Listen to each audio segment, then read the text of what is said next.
শেরপুর সদর উপজেলার সূর্যদী গ্রামের তরুণ কৃষি উদ্যোক্তা শিমুল মিয়া কৃষি বিভাগের সহযোগিতায় গত বছরের ডিসেম্বরে পরীক্ষামূলক চাষ করেন উচ্চমূল্যের বিদেশি ফল চিয়া সিড। 50% জমিতে ৬,০০০ টাকা খরচ হলেও আশা করছেন লাভ হবে লাখ টাকা। এখান থেকে প্রায় অলমোস্ট 200 কেজির মতো ফলন হবে। আশা করা যাচ্ছে যে প্রায় 1 লাখ টাকার মতো বিক্রি হবে। আবহাওয়া উপযোগী ও ভালো লাভের আশায় শস্য আবাদে আগ্রহী বহু কৃষক, তাই দূর দূরান্ত থেকে আসছেন চিয়া সিডের ক্ষেত দেখতে, জেনে নিচ্ছেন চাষ পদ্ধতি। চিয়া সিডটা অনেক লাভবান জিনিস, যদি লাভবান ভালো হয় আমরা আগামীতে আমরা বলবো। বাংলাদেশের যে সমস্ত এলাকায় সেচের ঘাটতি আছে সেই এলাকায় এটির একটা সম্ভাবনা আছে এবং এটির বাজার মূল্য খুব বেশি হয়।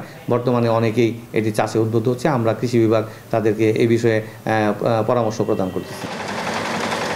বীজ বপনের 90 থেকে 100 দিনের মধ্যে এই ফসল ঘরে তোলা যায়। দেশের বিভিন্ন সুপার শপ ও অনলাইনে প্রতি কেজি চিয়া সিডের বাজার মূল্য 500 থেকে 600 টাকা। সময় সংবাদ, শেরপুর।